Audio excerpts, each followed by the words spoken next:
তোমরা আল্লাহর পরিবর্তে যাদেরকে ডাকো তারা কখনো একটি মাছিও সৃষ্টি করতে পারবে না। ওয়ালাউইজতামাউলাহু, এবং এই উদ্দেশ্যে তারা সবাই একত্রিত হলেও।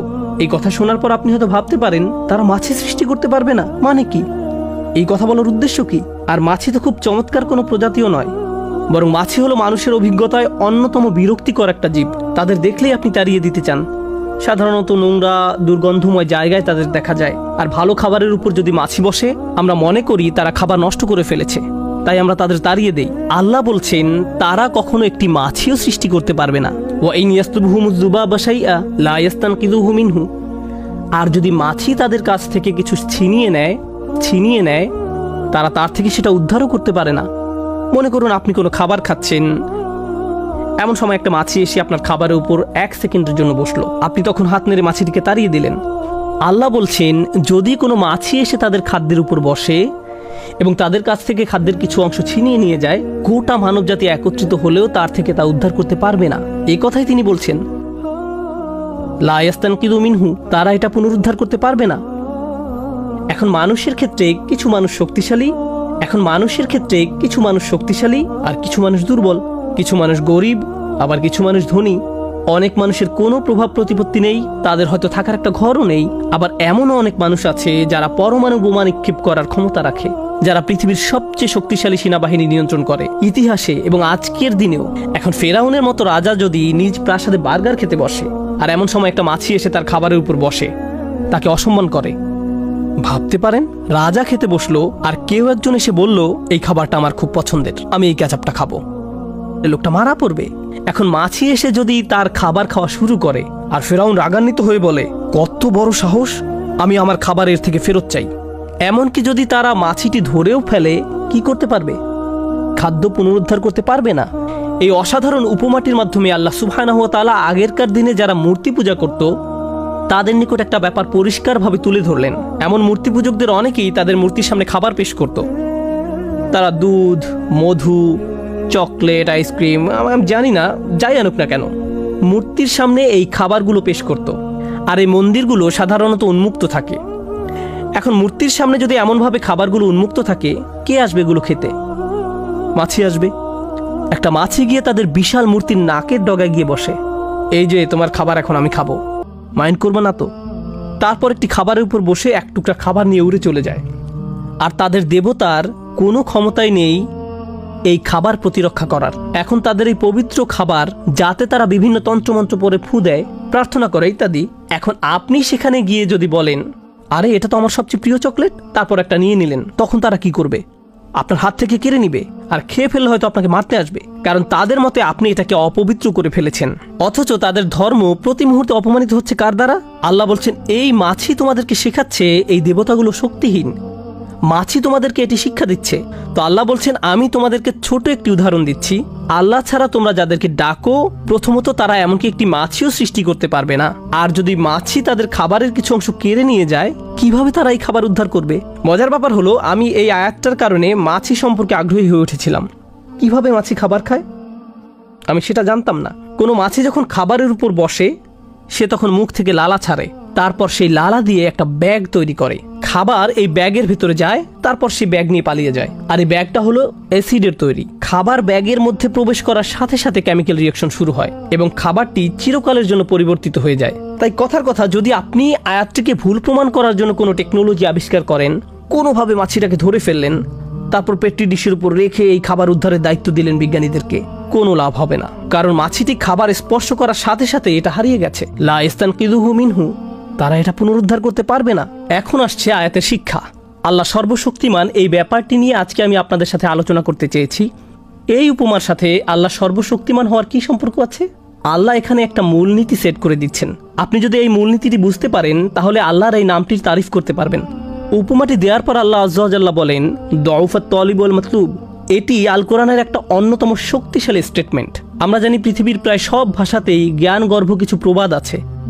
এই আয়াত অংশটি কোরআন মাজিদের এরকম একটি গভীর তাৎপর্যপূর্ণ বক্তব্য। এটা ফ্রেমে আটকিয়ে রাখার মতো বা প্রতিদিন চিন্তা করার মতো একটা কথা। খুবই ছোট একটা স্টেটমেন্ট, দুআফাত তালিব ওয়াল মাতলুব, কিন্তু খুবই শক্তিশালী একটি সত্য কথা। এর মানে কি? এর মানে হলো প্রার্থনাকারী আর যা প্রার্থনা করা হয়, দুইটা বিষয়, যে প্রার্থনা করছে এবং যা প্রার্থনা করছে, উভয়টি প্রকৃতিগতভাবেই দুর্বল। যে কিছু কামনা করছে সে যেমন দুর্বল, ঠিক তেমনি যা কিছু কামনা করা হচ্ছে সেটাও দুর্বল। কোনো যুবক হয়তো বিয়ে করতে চাচ্ছে, কেউ হয়তো চাকরি পাওয়ার আশায় আছে, কেউ হয়তো আরও বেশি টাকা উপার্জনের ধান্দায় আছে, কেউ হয়তো তার স্বাস্থ্য সমস্যা নিয়ে ঠিক করার চেষ্টায় আছে, কেউ হয়তো তার অর্থনৈতিক সমস্যা সমাধানের চেষ্টায় আছে, আবার কেউ হয়তো পারিবারিক সমস্যা মোকাবেলার চেষ্টায় আছে। প্রত্যেকেই কিছু না কিছু আকাঙ্ক্ষা করছে, কিছু না কিছুর অভাব বোধ করছে। মূলত আমরা দুটি জিনিসের পেছনে ছুটি। হয় আপনি এমন ভালো কিছুর সন্ধানে আছেন যা এখনো অর্জন করতে পারেননি, যেমন গাড়ি চালিয়ে কোথাও যাচ্ছেন আর রাস্তার পাশে চমৎকার একটা সুন্দর বাড়ি দেখলেন, তখন ভাবতে লাগলেন একদিন ইনশাআল্লাহ। অথবা কোনো গাড়ির দিকে তাকিয়ে মনে মনে ভাবেন একদিন আমিও এরকম একটা গাড়ি কিনবো। এরপর আপনি আপনার মোবাইল ব্যাংকের অ্যাকাউন্ট চেক করে দেখেন কত টাকা আছে। Not enough, not enough, not enough. এভাবে জমতে থাকলে আর মাত্র 12 বছর পরে এই গাড়িটি কিনতে পারবো। তাহলে প্রতিটি মানুষ এমন কিছুর পেছনে ছোটে যা এখনো সে অর্জন করতে পারেনি। এটা হলো এক ধরনের আকাঙ্ক্ষা। আর দ্বিতীয় ধরনের আকাঙ্ক্ষা হলো আমাদের জীবনে নানান রকম সমস্যা রয়েছে। আমরা হয়তো কোনো কঠিন গ্যারাকলে আটকা পড়েছি, বা কোনো গভীর দুঃখ, পারিবারিক সমস্যা, মানসিক অশান্তিতে আছি এবং আমরা এর থেকে মুক্তি চাচ্ছি। তাহলে হয় আমরা ভালো কিছু জীবনে যুক্ত করতে চাচ্ছি, অথবা খারাপ কিছু জীবন থেকে দূর করতে চাচ্ছি।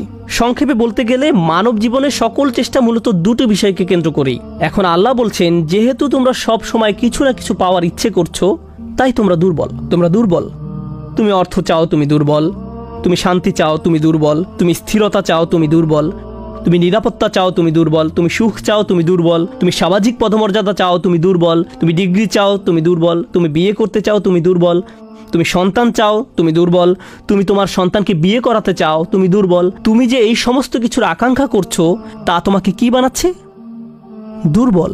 আর যে জিনিসগুলো তুমি কামনা করছো তাও দুর্বল। আচ্ছা, আমি বুঝলাম আমার যেহেতু এগুলো নেই তাই আমি দুর্বল, কিন্তু আমি যে জিনিসগুলো কামনা করছি সেগুলো কিভাবে দুর্বল?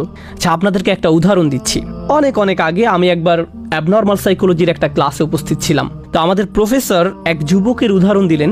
ঘটনাটি ঘটেছিল 70-এর দশকের শেষ দিকে। সে সময় যুবকটি নিউ ইয়র্ক ইউনিভার্সিটিতে ক্লিনিক্যাল সাইকোলজির উপর পিএইচডি করছিল। তখনকার সময় ইমেইল, হার্ড ড্রাইভ এগুলো ছিল না। ছেলেটি তার 455 পৃষ্ঠার থিসিস টাইপ করে ডিপার্টমেন্টে জমা দিল। আর এই থিসিস তৈরি করতে তার 5 বছর সময় ব্যয় করতে হয়েছিল। এটার দ্বিতীয় কোনো কপিও ছিল না।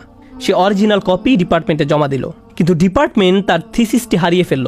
5 বছরের পরিশ্রম বৃথা গেল। 90-এর দশকের মাঝামাঝি সময় পর্যন্ত তাকে দেখা যেত। সে তখন বুড়ো হয়ে গিয়েছিল। সে ইউনিভার্সিটির ক্যাম্পাসে ঘুরে ঘুরে সবাইকে বলতো, এখানে পড়তে যেও না, তারা তোমার কাজ চুরি করে ফেলবে, তারা তোমার জীবন ধ্বংস করে ফেলবে। এখানে শিখতে যেও না, এরা একদল প্রতারক। আর কাউকে কোনো কাগজ জমা দিতে দেখলে বলতো, তাদেরকে এটা দিও না, তারা এটা হারিয়ে ফেলবে।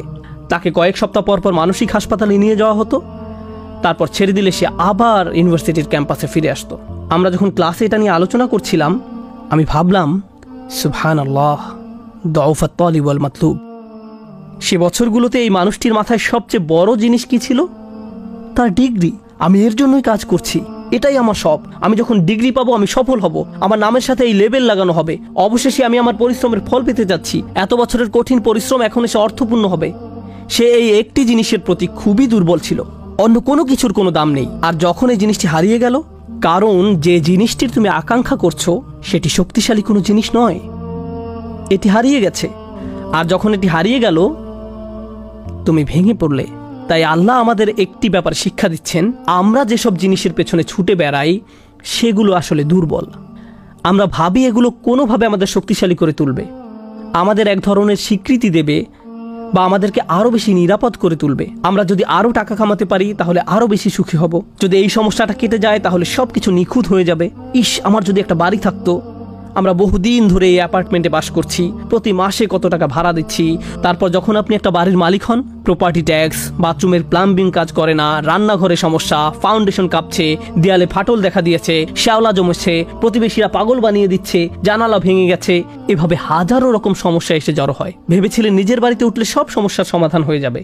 এখন শুধু সমস্যা আর সমস্যা, সমস্যা আর সমস্যা। আমরা এমন সব জিনিসের পেছনে ছুটে বেড়াই সেগুলো কি দুর্বল। আর প্রতিবার যখন আমরা এমনটা করি, এটা প্রমাণ করে দেয় আমরা কতটা দুর্বল।